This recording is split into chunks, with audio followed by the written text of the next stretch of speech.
네, 안녕하세요. 이번 시간에는 공체험 시 뇌에서는 무슨 일이 일어날까? 라는 제목을 가지고 강의를 해보겠습니다. 우리가 지난 시간, 지난 몇 번에 걸쳐서 열반에 이르는 몇 가지 길에 대해서 이야기했는데요. 열반에 이르기 위해서는 그 길이 보면 어느 정도 정해져 있죠. 처음에 들어갈 때 바깥을 차단하고 바깥의 인연을 차단하고 관계를 차단하고 안으로 생각을 차단하고 그다음 여기서 들어가는데 큰 에너지를 얻으려면은 바깥의 어떤 한 대상에 대해서 몰입한 그 대상을 차단하고 그 대상에 대한 생각을 차단할 때 안으로 향하려는 강렬한 에너지를 얻습니다. 그게 들어가면서 마음을 정지시켜 버리고요. 마음을 정지시키고 그다음 의식의 기반인 몸의 활동을 정지시키면서 그다음 마지막에는 어둠 속으로 들어가죠. 보통 어둠 속에 들어가면서 그 다음에는 그 안에서 어둠에 대한 이제 체험을 이제 일반적으로 이제 실제로 이야기하는 공체험이라고 얘기합니다. 공체험이라고 하는데 불교에서는 그리스도교에서는 어둠 체험이라고 얘기하고요. 공체험이라고 하는 것은 이제 잘 이제 알아들어야 되는데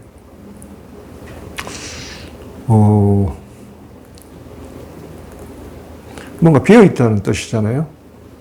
근데 실제로 공체험을 이해하려면요, 공간을 먼저 이해해야 됩니다. 공간. 우선 인간이 항상 자기 자신을 어떤 공간 안의 존재로서 이해하거든요.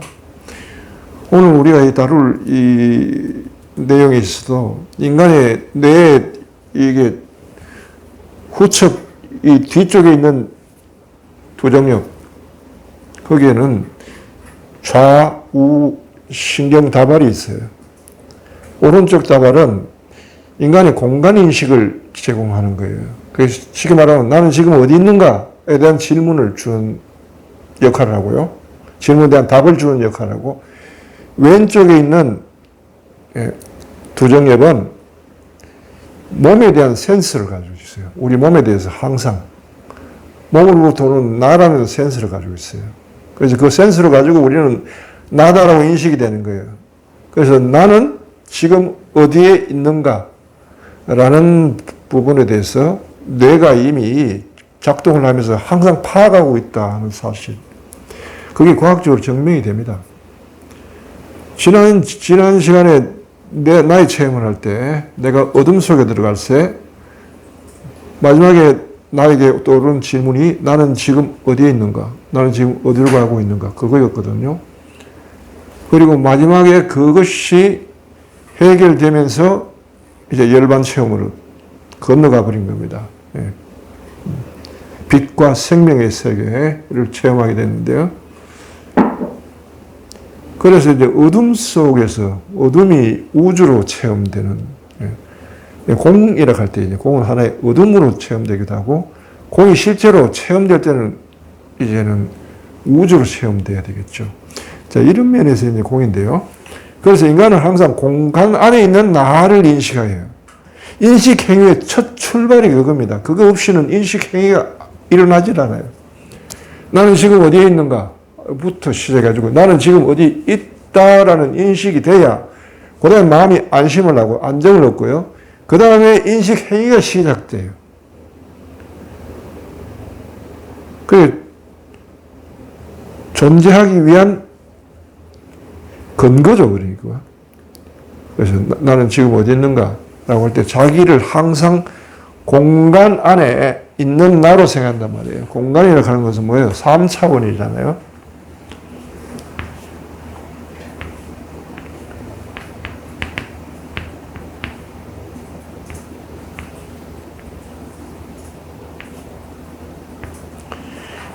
자, 이 공간입니다. 전후 좌우 상하. 이 연이는 나라고 생각한단 말이야. 나라고. 이렇게. 근데 인간은 그래서 공간을 떼놓고 자기를 인식할 수가 없어요. 공간적 존재이기 때문에. 나는 지금 어디 있는가? 여기에 대한 해답이 첫 번째고 이것이 해소가 돼야만, 그 다음 나는 지금 여기에 있다. 나는 지금 누구로 여기에 있다. 나는 지금 누구로 여기에 있으면서 어떤 일을 할 거냐? 이렇게 그 다음 질문이 점점 밖으로 확장되어 나가는 겁니다. 최초의 질문이 나는 지금 어디에 있는가인데, 이걸 담당하는 우리 뇌에서 이 두정엽, 예, 두정엽에서 그걸 담당하고 있습니다. 예. 그걸 후상부 두정엽이라고, 정위 영역이라고 합니다. 여기서 보면요. 정위 영역. 요 뒤쪽에도 이렇게 그려놨어요. 후상부니까. 상부인데, 딱 가운데를 잘라가지고 요 뒤쪽이란 말이에요. 앞쪽이 아니고. 앞쪽은 여기 전두엽에 속하죠. 여기서. 요 뒤, 가운데부터 뒤쪽에 여기 있다. 라는 게. 여기에 두정엽이 있어요.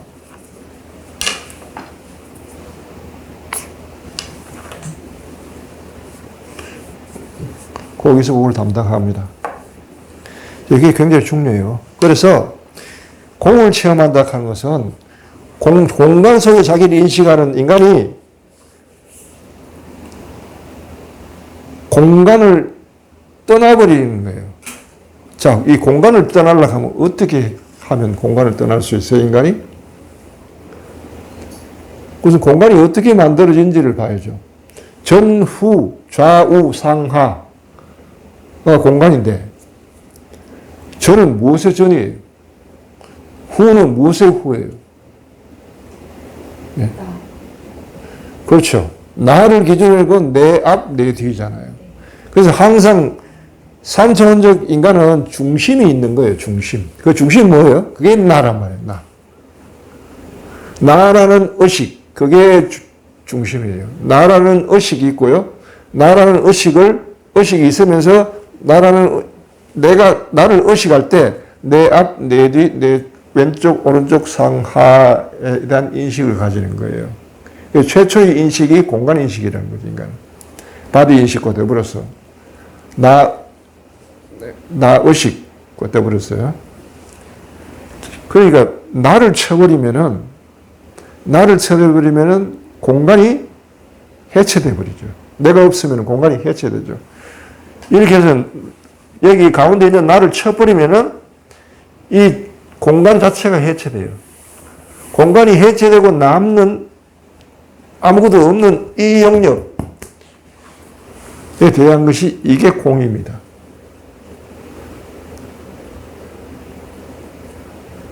이렇게 공을 이해해야 됩니다. 여기에 대한 이게 과학자들의 하나의 이 실험이 있었어요. 그게 아마 1990년대로 생각하는데, 우리나라의 책은 보니까 2001년에 이 책이 나왔네요. 예, 한울림에서 나온 건데, 앤드류 뉴버그, 유진 디칼리라는 두 사람의 과학자가 실험을 하고 책을 썼는데, 그 책의 이름이 신은 왜 우리 곁을 떠나지 않는가? Why God won't go away? 예. 신은 왜 우리 곁을 떠나지 않는가? 라는 책을 썼어요. 그 중에 6장에 보면 이제 신비주의에 대해서 다루는데, 이분들이 실험을 했는데, 어떤 사람을 불러야 하니까, 티베트의 성녀, 그 다음 가톨릭의 관상가, 이 수도자들을 불러가지고, 직접 뇌에다가 온갖 것을 이렇게 달고, 그 다음 그들을 실험실에서 명상을 시켰어요. 그러면서 명상을 시켜가지고 그들이 체험하는 바의 경지까지 갈 때, 거기서 뇌에서 무슨 일이 일어나는지를 체크를 한 거예요. 그리고 그 과정을 상세하게 적어 놓은 보고서예요. 그러니까. 그래서 여기서 보면은 이제 우리가 한번 읽어보면서, 예, 어떤 일이 일어나는지 공체험으로 가는데 두 가지 길이 있다라고 이야기합니다. 이분들의 연구 결과 하나는 수동적인 접근이고 하나는 능동적인 접근이더라 라는 겁니다. 수동적인 접근은 어떤 거였냐면은 생각, 감정, 지각을 없애는 방법이에요. 명상하려 딱 앉았을 때 딱 의지를 바랍니다. 예, 무념이라고 했죠. 이 무념의 길이에요. 첫째는 무념의 길이고. 그 수동의 길은 생각, 감정, 지각을 마음에서 없애겠다 하고 의도를 내는 겁니다. 뜻을 품어요. 뜻을 품고는 그 다음에는 어떠한 생각, 감정, 지각도 용납하지 않는 겁니다. 자, 뜻을 품고 생각을 딱 하고 마음을 결정을 내리니까 이것이 그 뜻이 차단 명령을 하는데 오른쪽 주의 영역. 여기 이제 뇌가 있으면 뇌의 오른쪽이에요. 그림상으로 보면 왼쪽으로 돼 있죠. 어쩔 수 없어요. 이쪽으로 그려가지고. 사람이 이쪽으로 보는 걸로 그렇기 때문에 어쩔 수 없는데 오른쪽 척 옆이라는 거죠. 옆에 있는 여기에 있는 주의 영역이라는 분야가 있어요. 거기에 이게 신경세포가 몰려 있는데 그걸 오른쪽 주의 영역이라는데 여기에다가 생각, 감정, 오감을 다 차단하라 하고 명령을 하는 거예요. 의도가. 뜻을 세우니까. 뜻을 세워서 가는 길을 뭐라고 그랬죠? 무념의 길이라고 그랬죠. 자, 지금 무념의 길을 생각하면서 들어보십시오. 오른쪽 주의 영역에 명령을 내리면 이 주의 영역에서 여기서 어디로 가자니까 변연계로 가면은 요 겉에 그 껍질 속에 있는 요 정보를 다루는 요 기능들 요걸 변연계라고 합니다. 여기에 뭐 해마도 있고요. 해마, 뭐 시상도 있고 요거 편도체 뭐 요런 게 있죠. 요런 게 정보가 오면 여기서 이렇게 해가지고 정보를 처리하고 저장하고 그다음 돌려보내고 뭐 이렇게 하는 뭐 정보 처리 기관이 있어요. 그걸 변연계를 하는데 요즘에 이제 해마 쪽에다가 이제 명령을 내리는데 정보가 들어오는 흐름을 억제하라. 생각, 감정, 외부로부터 자극되는 어떤 감정, 내면에서 지각되는 것들, 그 다음에 기억에서 올라오는 생각들, 뭐 이런 것들을 흐름을 억제하라고 명령을 딱 내려요. 이게 이내에서 여기로 내리면은 여기에서 억제를 하잖아요. 억제를 하면 그 억제된 것이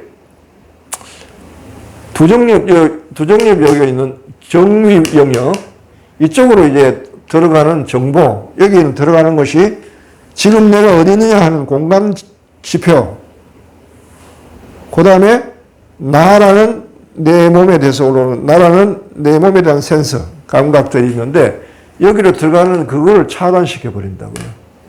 그러면 나를 의식하는 거 그럼 내가 지금 어디 있는지 신경 쓰는 바가 둔해지죠. 둔해질 거 아닙니까? 둔해지니까 둔해지는 만큼 뭐 어떻게 돼요? 편안해지죠. 편안해지니까 고요해지죠. 예. 그래서 이것이 집중되면 집중될수록 이제 편안하고 고요함이 이제 찾아오는 거예요. 그런데 이걸 한 번 그런 게 아니고 계속 끊임없이 이걸 돌린다는 거예요. 계속 이 과정을 계속 이렇게 하다 보면은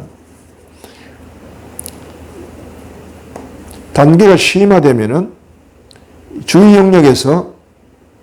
영역이 마음에서 생각을 없애려고 더 강하게 노력함에 따라서 이 영역은 해마회와 협력하여 점점 더 많은 신경 정보의 흐름을 차단한다. 더 잘 차단한다는 거예요. 내가 생각을 없애겠다.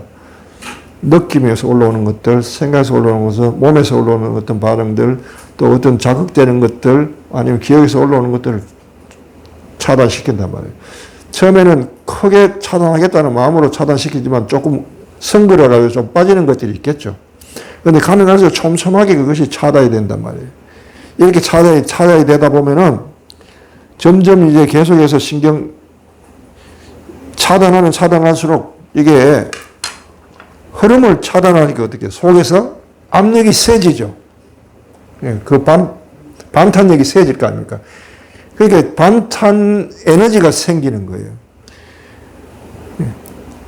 그래서 그것이 세지면 나중에 어떻게 되냐 하면 여기서 보통 이렇게 돌아가야 되는데 여기서 이렇게 이 과정을 겪고 또 이 과정을 겪고 이 과정을 해야 되는데 이렇게만 흘렀는데 해마에서 시상하부 쪽으로 이게 빠져버리는 길이 생기는 거예요. 여기 길이 생겨가지고 시상하부는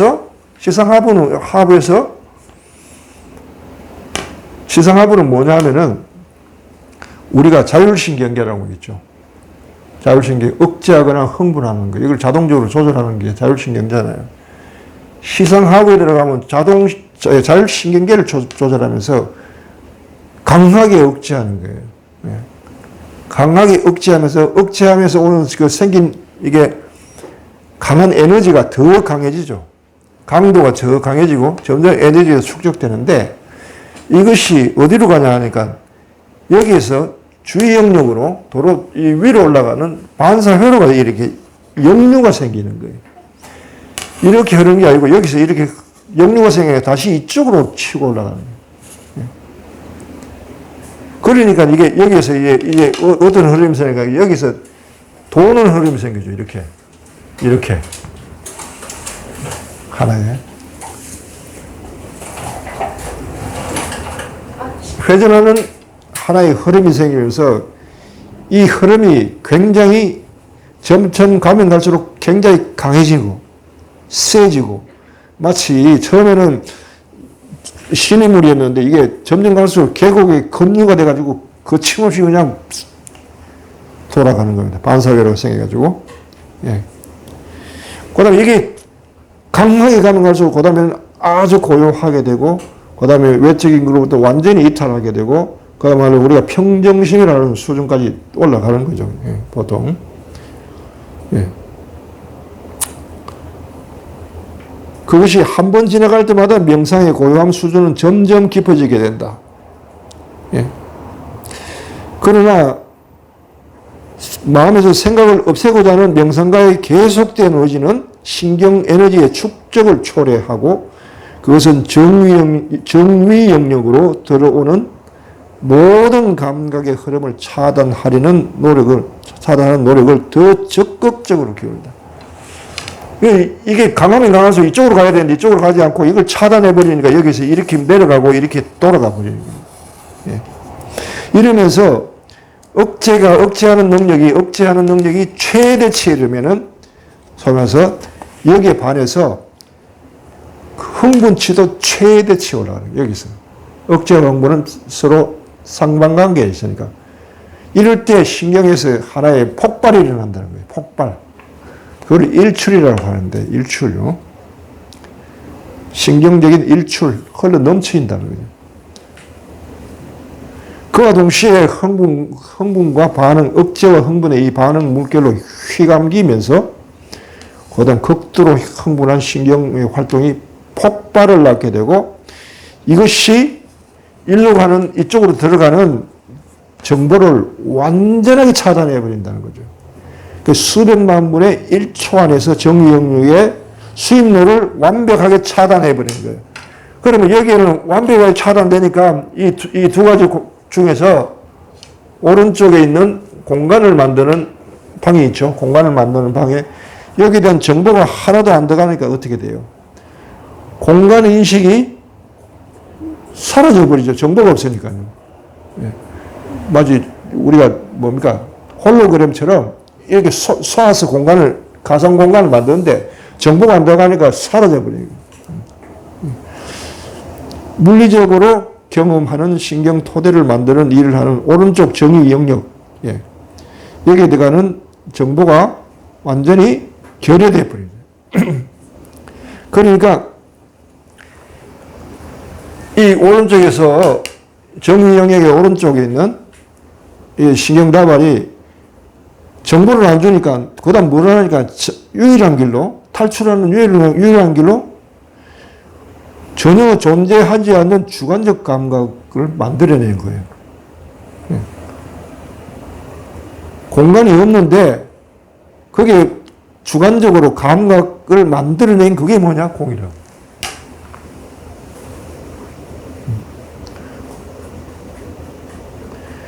마음은 이것을 무한한 공간, 영원한 것으로 또 시간도 공간도 없는 텅 빈 진공으로 해석할지도 모른다. 이렇게 달아놨습니다. 공간이 살아있으면서 순간적으로 어둠을 경험하겠죠. 어둠을 경험하는데 뇌에서 뇌 오른쪽 두정엽의 오른쪽에 있는 신경다발들이 주관적으로 하나의 감각을 만들어내는데 하나의 공간 감각을 만들어낸다는 거예요. 그런데 그 감각이라고 하는 게 어떤 한정적 공간이 아니고 무한하고 영원한 어떤 실제로서의 공간을 만들어낸다는 겁니다. 자, 이렇게 공체험을 하는 겁니다. 이게 수동적인 길로서 가는 길입니다. 그러면은 이제 그 다음에 이제 어떻게 되냐면 오른쪽에서 막히죠. 그러면 왼쪽에는 우리 몸에 대한 감각이 있잖아요. 몸에 대한 것. 예. 한편 자아라는 주관적 감각을 만들어내는데 역할을 하는 왼쪽 정의 영역은 오른쪽이 그렇게 되니까 왼쪽에도 신체의 경계를 찾을 수가 없다. 우리가 보통 나라고 할 때 내 뇌는 내 몸에다가 신경세포가 다 깔려있는데 그 센서를 통해서 온 정보를 가지고 따라라라라라 해가지고 내 몸에 대한 감을 가지고 있어요. 그런데 그것이 정보가 차단되니까 몸에 대한 정보도 사라져 버리죠. 예. 이제 자아라는 감각 자체가 존재하지 않는다. 그러니까 나라는 감각도 존재하지 않고 공간이라는 것도 존재하지 않는 상태. 예. 자, 이렇게 해서 이제 공체험에 이르더라. 라고 이제 경험했어요. 그렇게 하고 이제 기록했는데, 이게 이제 수동적인 길이에요. 한편, 또 다른 실험을 했는데요. 이번에는 어떤 실험을 했냐니까, 또 다른 명상가를 통해가지고, 이번에는 능동의 길, 능동적 접근 방법을 썼는데, 이거는 능동적 접근 방법은 뭐냐 하면, 조금 전에는 여기서는 생각, 감정, 지각을 없애버리겠다고 했잖아요. 그런데 능동적 방법에서는 하나의 대상을 정해요. 예. 가령 그것이 예수님의 상이라든지 십자가 상이라든지 아니면 어떤 성인의 이콘이라든지 어떤 신심을 불러일으키는 상들 아니면 불교에서 만트라라든지요. 만트라를 암송하거나 염송하거나 아니면 그림을 보거나 그리 하는 것도 있고 아니면 또 불교에 또 가시나 명상 뭐 이런 것도 있어요. 뭐 땅 지수화풍, 또, 그 다음, 한 8가지인가 9가지 가시나 있어. 허공 가시나도 있고 있는데, 그건 어떻게 하냐 하면, 땅을 요만하게 경계를 딱 정해요. 그래서 땅을 계속 닦고 해가지고, 깨끗하게 잡티 하나 없이 땅을 만들어 놓고는, 그거만 계속 보면 그 눈을 다른 데 초점을 두지 않고, 빨리 이런 방법이에요. 하나의 대상을 정해놓고 하나의 대상에만 집중해 들어가면서 대상과 관련 없는 생각들이 일어나는 걸 다 가지치기를 하는 거예요. 그러면 그럴수록 대상 쪽으로 더욱더 순수하게 몰입이 되면 될수록 대상 자체도 순수하게 이미지를 띄울 거 아닙니까? 이렇게 들어가는 방법이 이제 능동적 방법이에요. 이것은 가톨릭에서도 하고 있고 불교에서도 하고 있는 방법이에요, 사실. 예. 요거는 어떤 대상을 통해서 들어가는 방법이기 때문에 요거는 정념의 길이라고 이야기할 수 있습니다. 자, 이렇게 갈 때는 어떻게 되든가, 이번에는 차단 명령을 하는 게 아니고요. 여기에 촉진 명령을 하는 거예요. 이게 아니고, 자, 밑에 잡시죠. 흐름도 억제가 아니고, 차단의 촉진을. 촉진하라. 여기에 대한 정보를 그 대상에 대한 정보를 무한정으로 계속해서 받아들이라. 처음에 볼 때, 두 번째 볼 때, 세 번째 볼 때 계속 볼 때마다 점점 더 깊이, 더 넓게, 더 짙게, 이래. 흐름을 촉진하는. 여기다 흐름도 억제가 아니고 촉진하는 거죠.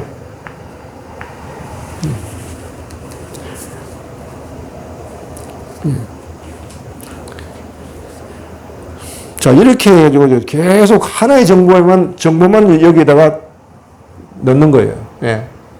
계속 들어가도록. 예. 이렇게 하니까 이것도 역시 계속 그렇게 하다 보니까 정보가 계속 이제 흐름이 점점 지속적인 명상을 통해 이 이미지에 계속 초점을 고정시키면 오른쪽 주의 영역에서 신경 정보를 방출시켜 변연계를 통해서 오른쪽 영역에서 변연계를 통해서 시상하부로 내려가는 길이 역시 생기더란 거예요. 시상하부의 흥분계 부분을 자극하여 가볍고 즐거운 흥분 상태를 일으키더라. 촉진을 계속 시키니까 계속 그 작업을 계속 시키니까 어느 순간인가 이쪽으로 들어가서 자율신경계를 건드리면서 흥분계 부분을 자극하더란 거예요. 아까 전에는 흥분계 아니고 억제계를 자극했죠. 그래서 반대로 흥분계가 에너지가 쌓이면서 폭발했는데 이때는 흥분계가 쌓이니까 올라가니까 그 시상하부의 흥분 기능이 최대치로 이르게 되고 이때 아까 전에 일출이 또 일어나더라는 거예요. 흥분계가 최대치로 올라가니까 흥분계가 이만큼 올라가니까 이거를 억제하기 위한 억제계가 발동을 하는 거예요. 억제계가 발동해가지고 억제계에서 나오는 호르몬이 있죠. 호르몬이 이걸 억제시키면서 내리는 거예요. 다운시키는. 억제계가 최대한 발휘되고 그러면서 흥분계와 억제계가 동시에 작동을 하게 되니까 최대의 자극의 물결이 일어나 변연계 구조를 통해 왼쪽과 오른쪽 주의 영역 모두로 돌아가더라. 네.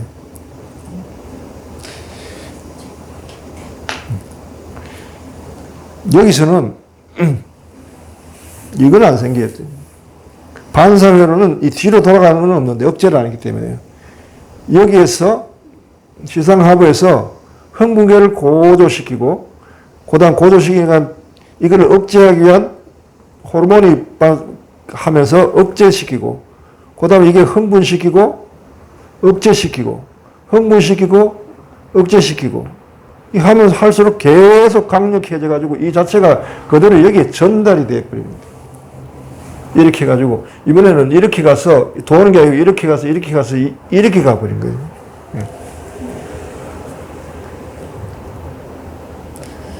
갑작스런 신경 정보의 홍수로 주의 영역의 활동은 최고 수준에 올라가고, 주의 영역으로 올라가네요. 주의 영역은 최고로 돌아가고, 이러한 최고 수준에 돌아가고, 이것은 주의의 대상에 집중하는 마음의 능력을 정폭시켜 왼쪽, 오른쪽의 정의 영역 양쪽에 상당한 반향을 일으켰다. 아까 차단한 게 아니고, 이것도 역시 내가 잘못 알았습니다. 이렇게 돌아가는 건 아니고, 이렇게 되는 건 맞는데, 흥분됐다가 이걸 계속 강조하면서 이쪽으로 자극이 되고요. 이쪽에서 이렇게 흘러 들어가는데, 아까 전에 정보가 완전히 차단돼가지고 완전히 고갈됐는데, 이번에는 정보가 홍수처럼 밀려 들어가면서 엄청난 양의 정보를 정의 영역에다 갑자기 확 밀어 넣으면서 이제 신비체험이 발생하는 구조입니다. 왼쪽 영역, 정의 영역에서 수동 명상에서 보았던 것과 똑같은 결과가 나타난다. 아까 전에 수동 명상일 때는 오른쪽이 먼저 일어나고 왼쪽 같잖아요. 이번에는 왼쪽이 먼저 일어나고 오른쪽으로 갑니다. 왼쪽 영역, 정의 영역에서 똑같은 결과가 발생하더라. 해마회의 신경 흐름 억제는 수입로 차단을 초래하고 자신에 대한 감각이 흐릿해지는. 네. 나에 대한, 내 몸에 대한 감각이 흐릿해지는 거예요. 예.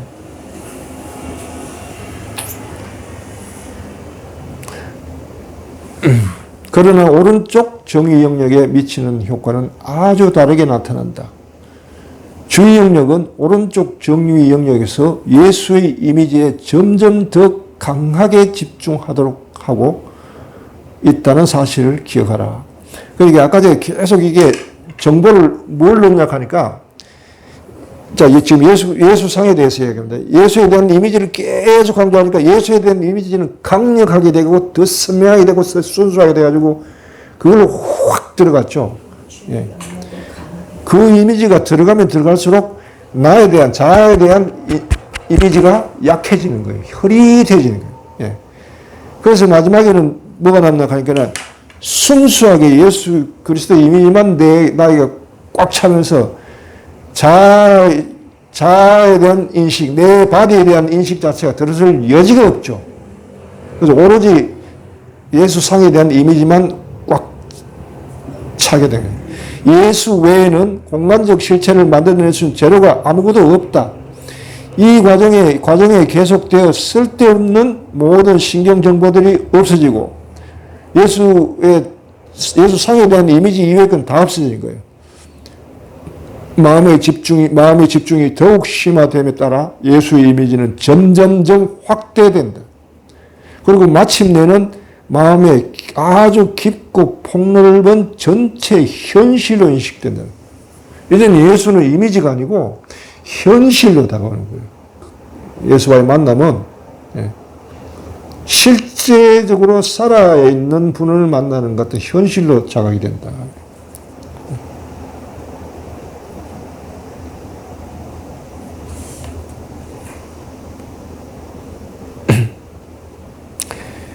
이러한 변화들이 오른쪽 정의 영역에서 펼쳐질 때 왼쪽 정의 영역의 수입로 차단과 함께 진행되어 자신의 한계에 대한 인식이 허물어지기 시작한다. 예.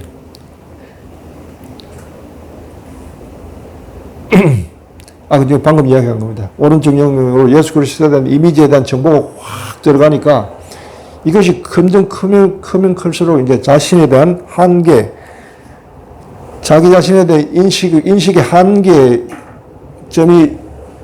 허물어지면서 이제 오로지 그것만 존재하게 되는 거죠. 예. 그러면서 마음은 자신이 예수라는 초월적 실체 속으로 신비스럽게 흡수된 듯한 놀라운 지각을 경험한다. 여기까지 이렇게 되어 있고요. 예. 이 능동적 명상을 신비주의자들은 우니오 미스티카 상태까지, 우니오 미스티카라고 그래요. 우니오 미스티카. 신비적 합이라고 그러는데, 우니오. 자, 이건 좀 지울게요.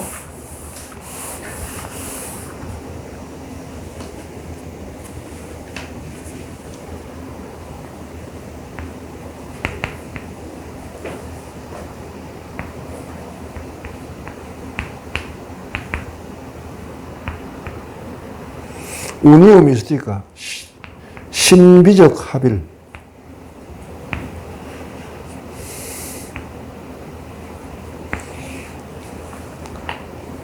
예수님을 관상하면 예수님과의 신비적 합일까지 도달하는, 이게 이제 능동적 길입니다.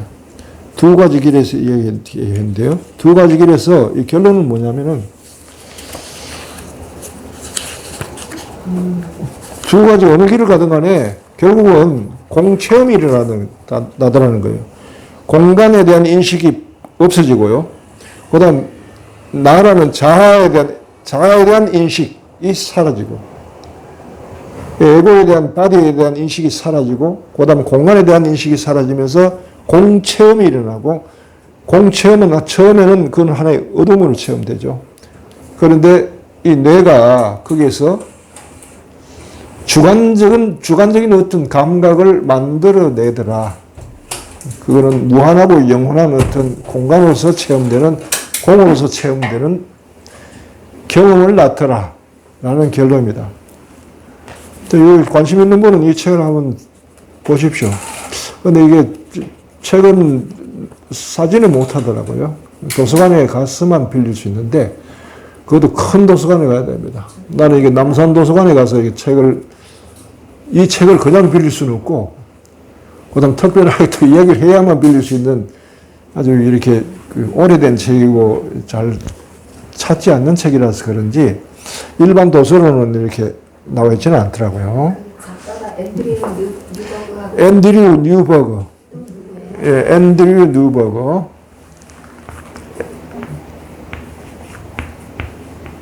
앤드류 뉴버그. 뉴버그.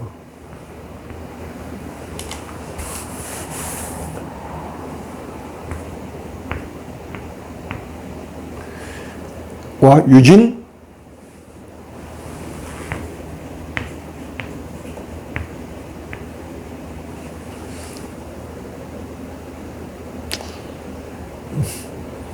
다켈리.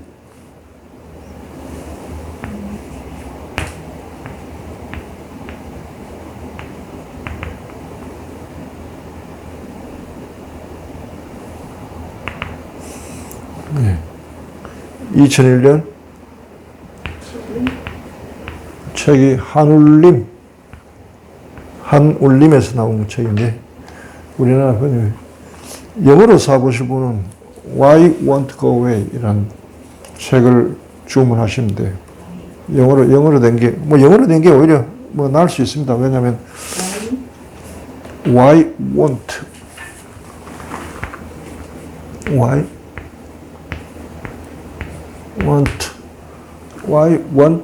go away. Why God won't go away. 주어가 없죠? Why God won't go away. 이걸 신은 왜 우리 곁을 떠나지 않는가라는 한글 제목으로 나왔습니다.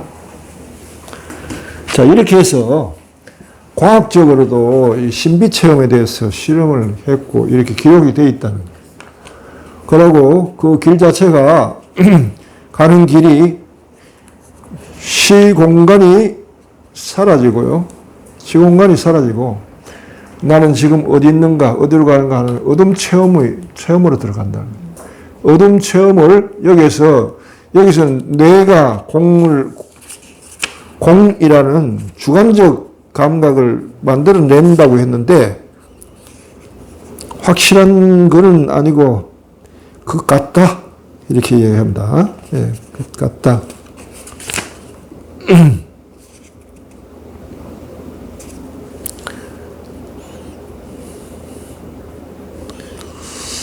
마음은 이것을 무한한 공간과 영원으로 또는 시간과 공간도 없는 텅 빈 진공으로 해석할지도 모르겠다. 이렇게 나옵니다.